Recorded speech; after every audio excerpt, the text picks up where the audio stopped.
Luke 14. And let me read from verse 25 to verse 35. It says, large crowds were traveling with Jesus, and turning to them he said, if anyone comes to me and does not hate the father and mother, wife and children, brother and sisters, yes, even their own lives, such a person cannot be my disciple. And whoever does not carry their cross and follow me cannot be my disciple.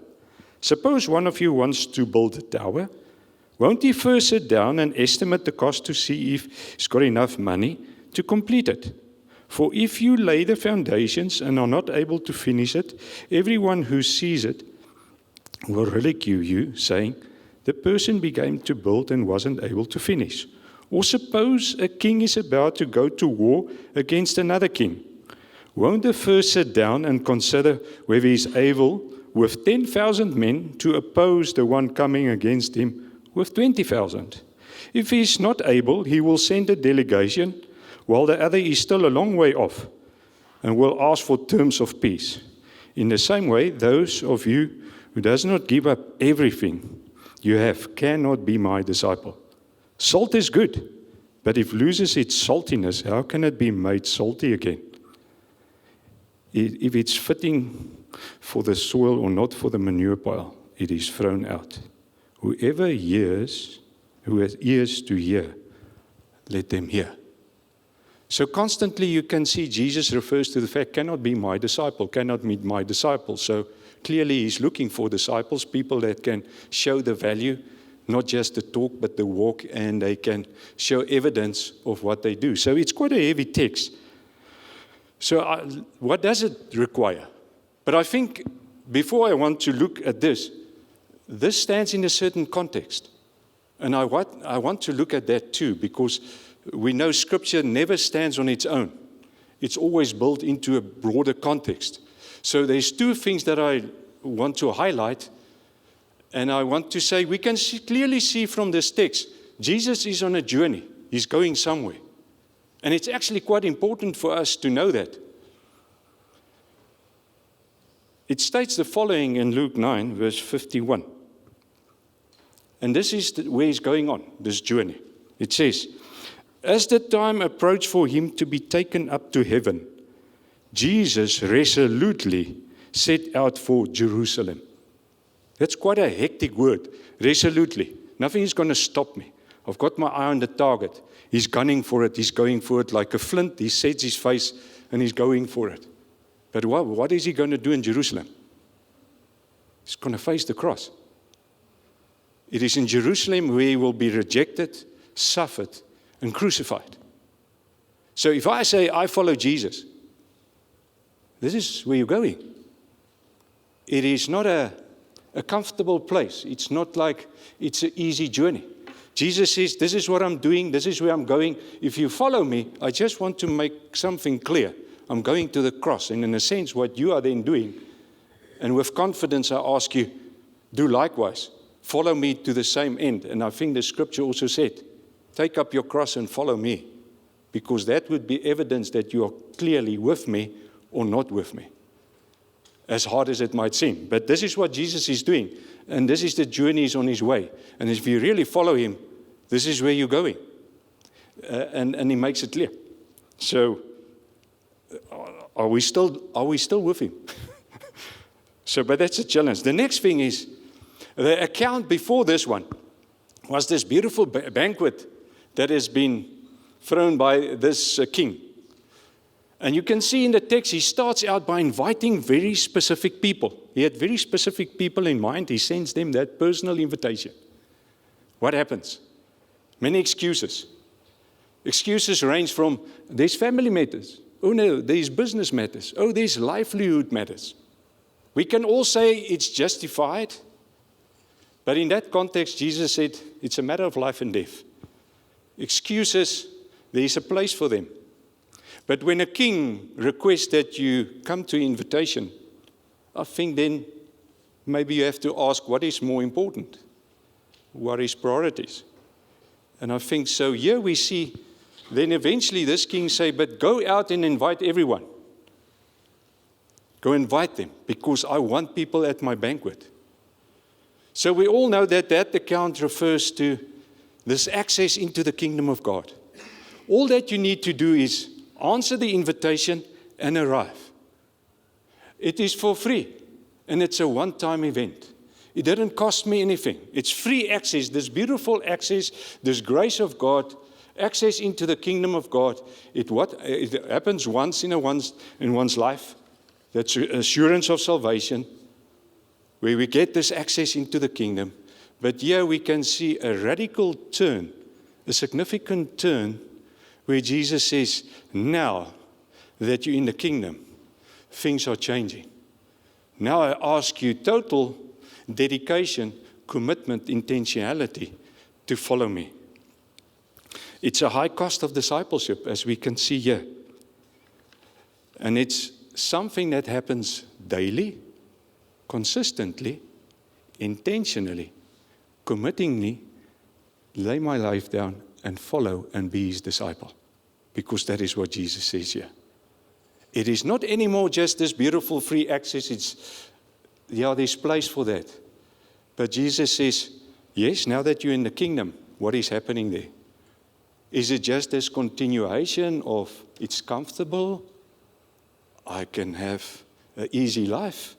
But let's explore it, because there's beautiful things that builds towards this, and I hope we can learn from it, because this is what Jesus is actually busy doing.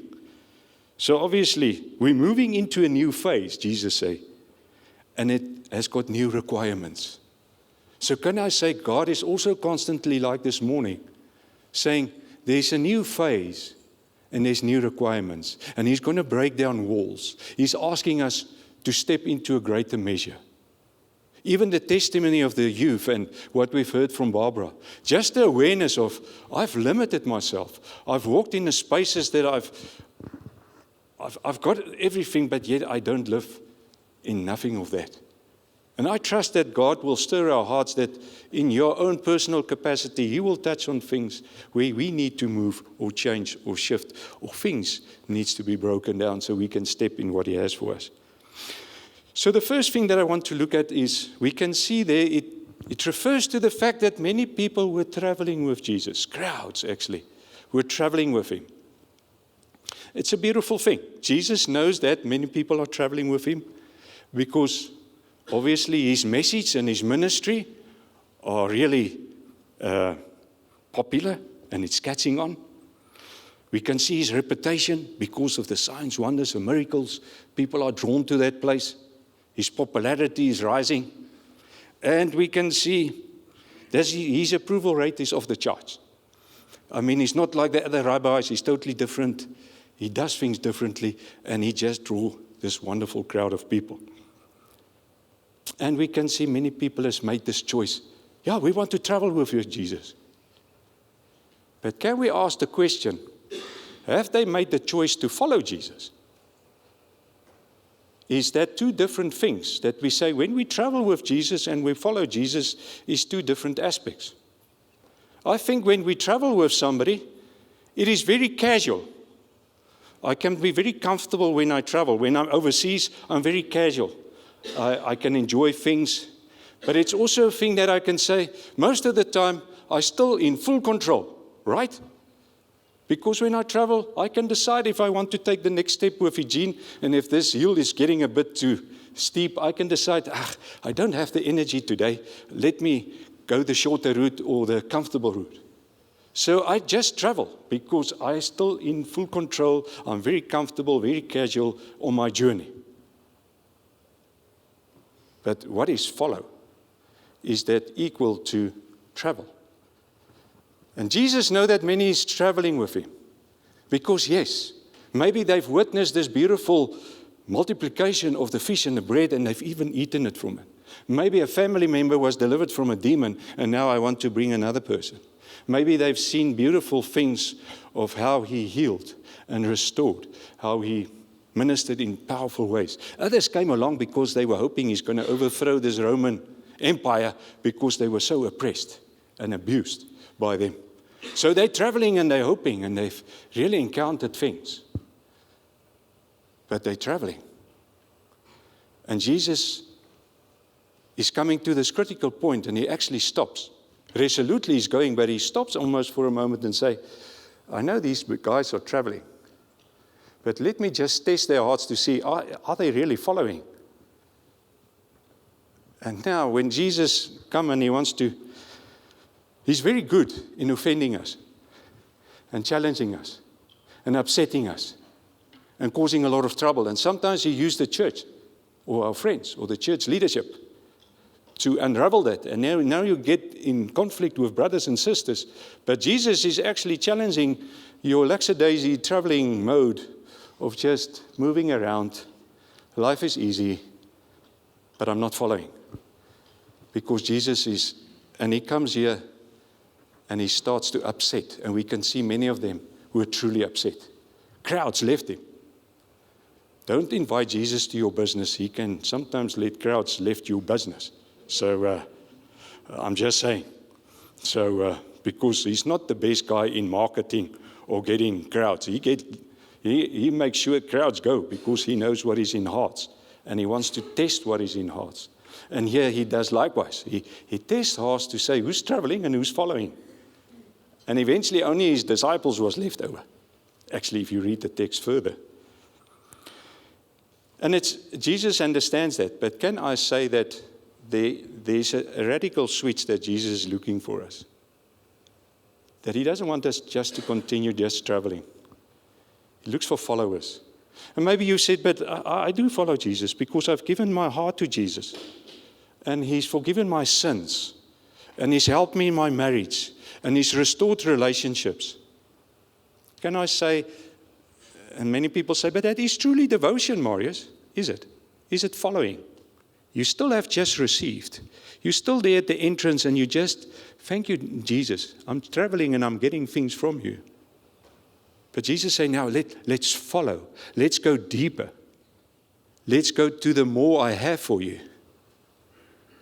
But it might be costly. But that's his design and his plan. And he's trying to that. And I think the question is that when you start to become obedient, he might lead you totally opposite to what you were thinking your life will turn out to. And you can ask many people. I had just this beautiful journey, and now I started to say yes to Jesus, as we've heard.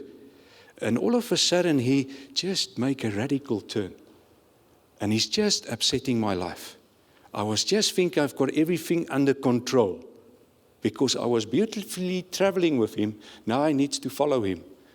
And now I'm taking up a cross. And now it becomes a bit difficult. But I want to follow him because I've started to say yes.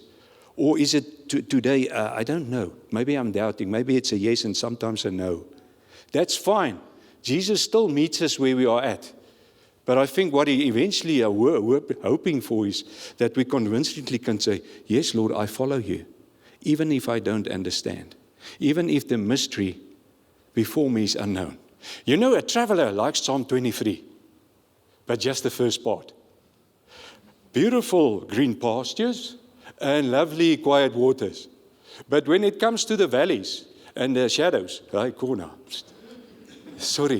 I'm just traveling with Jesus. I like that. But the true followers say, Lord, green valleys, quiet waters. But those valleys, those dark moments, those confusing times, those things that feel that you are breaking me, I'm still follow. Even in the presence of enemies. I mean, who wants to sit and eat in the presence of enemies? I want to sit with my friends, man. But Jesus says, even there, are you following? A traveler is not there. The traveler doesn't understand the valleys. They don't understand enemies. They don't understand what God is busy doing. Because a traveler just observes what he's doing. A follower is looking at his heart and see, who is this one that I follow, this good shepherd? It's totally two different things. So my question before you, are you a traveler or a follower? And then Jesus continues and he uses examples, analogies, pictures to build on this concept of being a disciple and even a traveler and a follower. So the first one that we see here that he builds on, he talks about this love and hate. And that's where already upset lots of people. Hate your wife. Kobus, Are you hating your wife and your children? That's what he's basically asking you. You say, but this is a bit confusing. Jesus is contradicting his own word.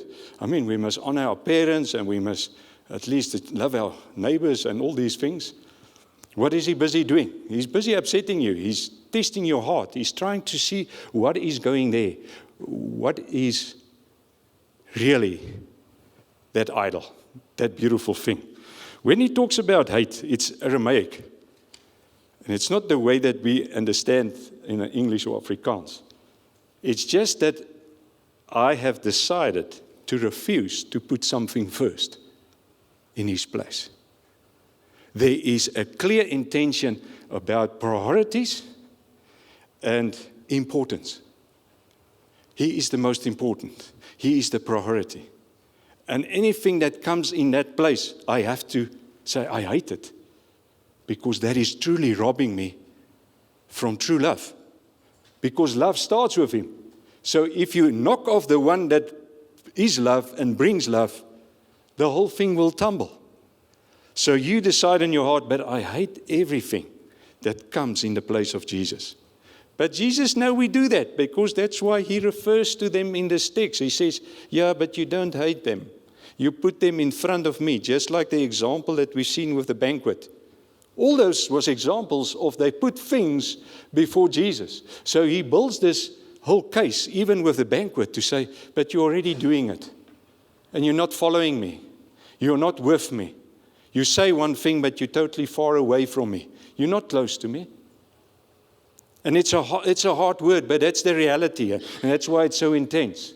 Because Jesus said, I'm looking for disciples. I'm looking for people that's with me, that is close to me. Not far off and doing their own things. But yet in the name of Jesus, we do that. He said, that time is over. What name does we as Christians carry? Because if we say one thing, but we live another. And Jesus knows that. And he wants to address it. Maybe what I can ask you is, what are the relationships that may hinder your devotion to Christ? How will you handle these relationships to maintain your devotion to Christ? Because that is what Jesus asked them. He was realizing that they are doing it, and now he wants to address it and to say, what are hindering you and how are you going to handle it? Because somewhere you're paying the price. It's influencing who you are, what you are. And you cannot truly experience me because you don't follow me. Maybe something else that I can ask in this regard is, are there any limits to your obedience? I hear so many people, you say to them, but the scripture says this, say the following. You cannot have an affair, brother. Yeah, but you know, Marius, you don't understand my situation. You've not seen my wife. But, you know, many times you hear certain things. You present a truth, but, you know, Marius, this and this and this. Constantly in counsel you hear, but. I say, but where's obedience? Where's the limits to our obedience? Because obedience is the love language of Christ. If you love me, you will obey me. I don't love you because I don't obey you. If you want Jesus' love language, is obedience. So what is the limits to our obedience to him? Is there anything he told you to stop doing that you are still doing? Is there anything he told you to start doing that you're not yet doing? You know, I just want to honor this couple. Because even this week, I mean, they've committed themselves to say they're going to commit to Sabi. Because they know that scripture in Acts 2 say there's a devotion that happens when we come as God's children. Jesus says, be devoted to one another, be devoted to come in homes, come into certain context. This week they were devoted. They came Wednesday evening to attend a meeting. They came Thursday because they say they devoted to come to the corporate prayer meeting. They devoted, they come. They live in White River. They're not full-time like me, working in Spa, working that hours, making the effort to come for 2 hours, 1 hour, to say, there's a devotion that needs to happen. Lord, you ask me that I need to be devoted. Can I ask you, are you truly devoted? Can you say coming to Sunday to this church is devotion? I honestly want to ask you. It's a beautiful thing. I praise God for people coming to the church. What I want to ask you, is there devotion that we see in Scripture to one another? Being in one another's home, doing life together, maybe life groups, but there's a devotion that happens that Jesus is asking us. My disciples will be known by certain things. A devotion, a commitment, a sacrifice, a cost to make it happen. Is that really in your own heart? I didn't say that. Jesus said it is costly because we can see that. And I can say, but Marius, I do attend somebody else's home group, but not from this church. I say that is also beautiful, but you must know God has given this church a mandate and a responsibility as a lampstand. And you cannot run with two visions ultimately, because that is also difficult. But I want to say that's beautiful that we can gather as churches and do things together. Just my 5 cents. Maybe you can disagree, but that's just that what I see, that there's a true devotion. And that's what Jesus asked them here. Love, hate. What do you love? What do you truly hate? Who do we put where in this priority and importance? The second thing that we see is this whole thing where he comes and talks about build and fight. This building project and this king that wants to go to war. But Jesus clearly said to them, you know what? I know it is a cost. I know it is costly. So what you want to do is go and sit. Be sober-minded. Don't be emotionally hyped up. Be in a place where you can really sit and count a cost. Count everything. Make sure that you take into consideration everything that is before you start this journey. Jesus clearly wants us to consider that cost, because it is costly. But we cannot say then, if we travel, that we are a traveler. Don't then call ourselves disciples or followers. That's what Jesus wants to say in this text. Be a follower, then you follow. Be a disciple, be a disciple. But it's interesting that, you know, these towers. Towers was in the past things where people stand and was watchful to see the enemies. The towers in that wall, the watchman looking. But it was also in an agriculture context where there was towers to see who's going to steal, what animals come and try to destroy. But it was also to harbor or store beautiful grain in the off-season. As disciples, we need to be alert, aware, and attentive, because constantly there is things that wants to come and deviate us from this call to be disciples, that wants to tell us a different story. But I want to ask you concerning, are you counting the cost? Because Jesus asked you to count the cost and to be sober-minded, to say, but I find it a bit ironically, he doesn't particularly say you must count the cost when you're not doing it. Can I say there's a cost for following Jesus? But can I say there might be even a greater cost for not following him? Because ultimately there's only 2 kingdoms. There's a cost for following Jesus, but can I say there's a cost of not following him? Because the one that you follow here, what do you think is the cost there? And I think that's why Jesus say, truly count the cost and see the full picture. You think I'm asking something and I require a cost, and I say yes. But what do you think is the cost on the other side? There's an income and an outcome. So also make sure that you count the cost when you don't follow Jesus, when you follow someone else, when you follow this one that ultimately is the dark one, the evil one, because there's only those 2. We don't always consider that cost because the perception is it's so easy going there. It is so comfortable. It is a broad road that Jesus refers to. It's not the narrow one. It's not the difficult one. But there's a cost. You might not see it immediately. Esau says, I will sell my birthright because I now want to satisfy things now. And he sold something that was supposed to be inheritance into the future because he had this thing. I'm hungry and I will pay the cost with my inheritance. It's sad for me when I see people sacrificing children, doing things, because in the moment they want to satisfy certain things, but they don't see the cost, what they do to their children or to their families, because their flesh are dictating, and I want to satisfy it now. It is sad for me to constantly see the effect of the cost that people don't count, but they don't want to go and count the cost that Jesus said. You cannot compare that with that at all. There is also one tower in Scripture that was unfinished. Do you know what his name is? Babel. And it was man's arrogance, independence, rebellion, knowing much better. Let it always stand for us. Be careful what you build, how you build, where you build. Because there can be Babels. That is also a cost that we build. If you don't build the kingdom, you build a Babel. And it constantly will tell you, you're arrogant, you're rebellious, you're otherwise, and you stand as a king over your own life and dictate who you think and what you can do.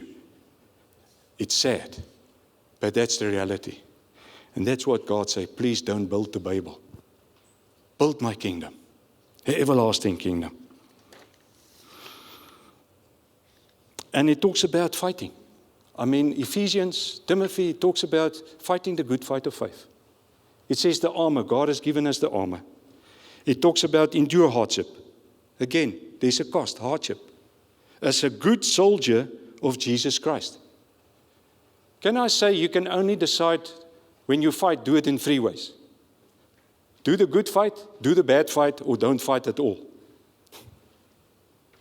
One will lead to a way of seeing the goodness of God. Seeing the goodness of God increasing. The other 2, don't fight against flesh and blood. That's bad fighting. Or you don't fight at all. It means I've given up. All hope. When you're a disciple of God, you always will build something. When you're a disciple of God, you will always fight something. Because you've born into a battlefield. That's what it is. We are being born into a battlefield, and the disciple knows that, and the disciple knows I need to make a choice to know what I built and what I fight for. I want to put the following here together. Even Jesus are doing that. He says, I will build my church, and the gates of hell will not prevail. What is he doing? He's building, and he's fighting. Can I put the following before you if I put it together? Some things are to be built up. Other things are being torn down. Some things are to be put on. Other things needs to be put off. Put off the old man. Put on the new man. Paul says.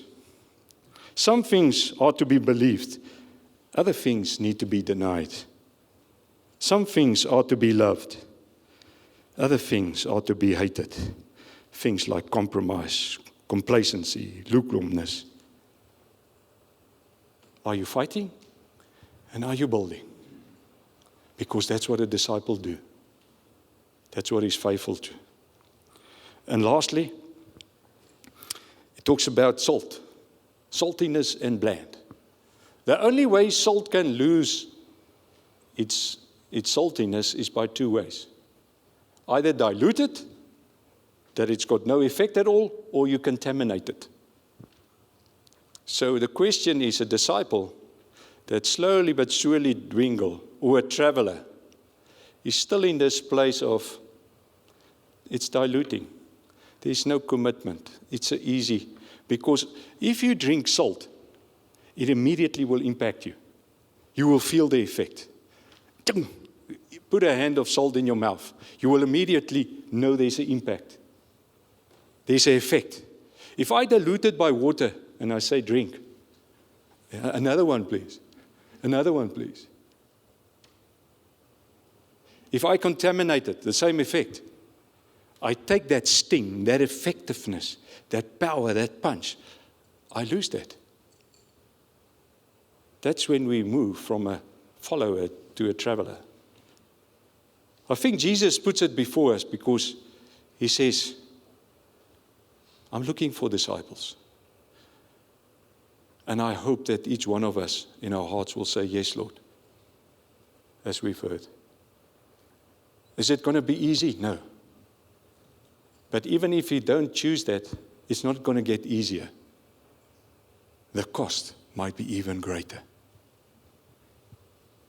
We might not see it at first, but ultimately the cost will be greater. And it might be even shocking. It ends here to say, those who has got ears, let them hear. You've heard this morning. You've read the passage with me. God is speaking to you and to me. He loves to see disciples, not travelers. He loves, yes, to come and bless us with testimonies of what he's doing. Multiplication of bread, provision. But that's still traveling. Can we come with testimonies to say, we have been committed ourselves to this great commandment with the great commission. We've gone out with great price. And we've seen the following. I remember when we just about this hate-love situation. I remember Louis and myself was in Mozambique for 3 weeks. And towards the end of that, his mother had a terrible fall and she broke her hip. At the same time, my mother had quite a heart failure. They just made it in time. Both mothers ended up in ICU. Some people will come to us and say, hey, what's wrong with you guys? It's your mother. It's your mothers. Why do you hang around there in the nations and they are almost close to death? I said, yeah, well, we prayed about it. We had peace and we continued with our commitment, what God has called us for. So sometimes there's a cost. Praise God, they're still both living. My mom will celebrate 89 years at the end of the year, and his mom is still there. You could say, yeah, but they're old age. But the fact of the matter is, there's cost that sometimes goes with the discipleship. I cannot determine, but I have to trust him because I follow him. I cannot decide what it looks like. But there's always cost. But when I invest, there's always benefits. Runani prayed about the 60, 80, 100-fold. It's a disciple that understands the kingdom to say there's a cost and I will invest. There's a cost and I invest because I know I will see a harvest. I will see a rich harvest. I will see the kingdom come. I will see this king being glorified. I will see him being raised up because I'm willing to pay a price so he can be made great. I trust that is in your own hearts. Just a last word from Dallas Willard. He talks about disciplines of disciples. He says, non-discipleship costs abiding peace. A life penetrated throughout by love. Faith that sees everything in the light of God's overriding governance for good. Hopefulness that stands firm in the most discouraging circumstances. Power to do what is right and withstand the forces of evil. In short, non-discipleship, it cost exactly that abundant life Jesus said he came to bring. John 10, verse 10.